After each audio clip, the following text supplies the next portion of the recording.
Hello and welcome back to the Critically Clueless. Today we are in Disciples Liberation and we are talking all about one mission. The mission itself is Power Has a Price. Now within this mission we get a number of different weapons. So we're going to go over the weapons you get and is it actually worth getting them? Is it worth completing this little mission? Now you pick this mission up right at the beginning of the game. It could well be your very first choice, very first map that you pick. But basically you have to make your way to the Uru mines. And before we continue, don't forget guys, if you want to see more Disciples Liberation content, don't forget to hit that like button and of course subscribe to the channel. That way you don't miss out on the next video that pops up. We also have a Discord as well. The link will be in the description down below if you want to join us. If you're looking for some multiplayer games, this could be your way to actually find a bit of multiplayer action, PvP, because unfortunately it doesn't seem like the multiplayer will match you with anybody when you're trying to search for someone. The matchmaking system at the moment isn't up to scratch. So if you're looking for games, join the Discord and hopefully we can get some action going on. Now, once you make your way into the Uru mines, there's a few little battles in here. They're not terribly hard. There are some other missions as well, but you will find a treasure chest, and it's here which you will get a piece of ore, and that will start the mission. Power Has a Price. So if you set that to your main way marker, that way you know where you're going, follow it up, and you will come to a demon.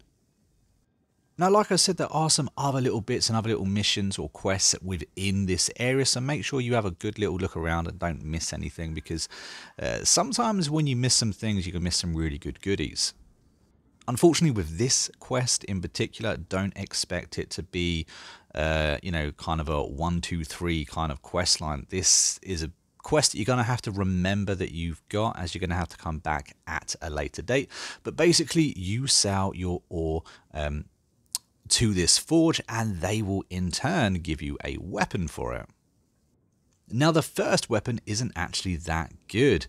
You get a Blade of the Murderer. It has a power of 22 and a critical hit chance of +3. So, it's not exactly that good. It's common, it's a bit meh. But there is a way to level it up. So basically you go back to where you found the chest with the ore in, the one that started this mission off. Next to that chest was another NPC. Now, if you re-interact with him here, he will give you different options. He didn't have these options before when you last saw him. But he's willing to trade you a unit in which you can then exchange for another upgrade. Now, the good thing about this, however, is if you don't want to trade it in, you can keep the units. That's pretty cool. However, this is a tier 1 basic unit. It's not that good. I would definitely, hands down, just straight up trade it up, as this tier 1 demon really isn't worth your time. So you just simply take that tier 1 demon, go straight back to the forge, trade it in, and you will get an upgraded Blade of Murderer. Now, when you upgrade it, you get a +6 on Initiate.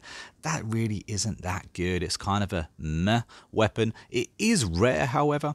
After you do that, go back to that same trader that you were at before, and you can buy another unit to be another sacrifice for the next upgraded blade.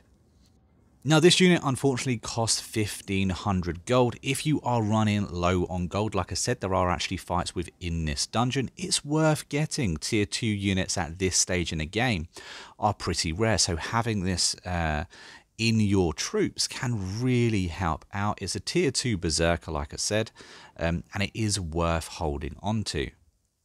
And hold on to it, you will have to, because you cannot go back to the forge right now and trade it in for your next upgrade, you are going to have to wait till quite a lot later in the game. It does tell you that you have to wait until you have fought for home. So once you do that, I don't really want to ruin the story, but once you do that, you will be able to come back to the Forge again, do the trade, and then finally get your upgrade. And the next upgrade is a Blade of the Slaughterer. Now, Blade of the Slaughterer is actually not too bad. It is an epic weapon. By now, you've probably got a lot of epic weapons. But it has a plus 15 to dexterity, 49 power, 6 crit chance, and 15 initiative. But this is not the final weapon that we get from this mission. It's quite a long mission, like I said. It cannot be rushed, unfortunately. So the next time you go down here, the next time you want to, so we say, finish this quest, you will be asked to sacrifice a companion. So it is a huge price to pay. That's kind of why the tagline is "Power has a price."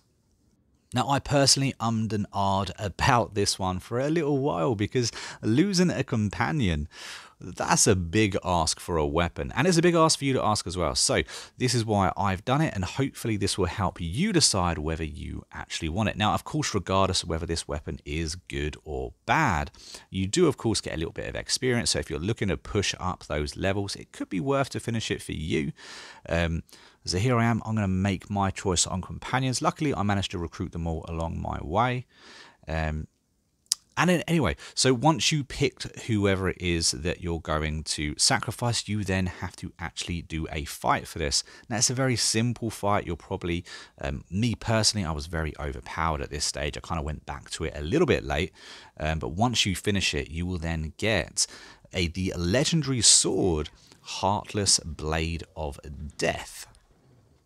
Now, as you've kind of seen throughout this video, these are all swords, so these are all warrior class things. So, you know, if you want it for Aviana, if you're not a warrior, it's probably not going to be worth it to you. But if you are a warrior, then this could be the sword for you. So anyway, this is a legendary sword.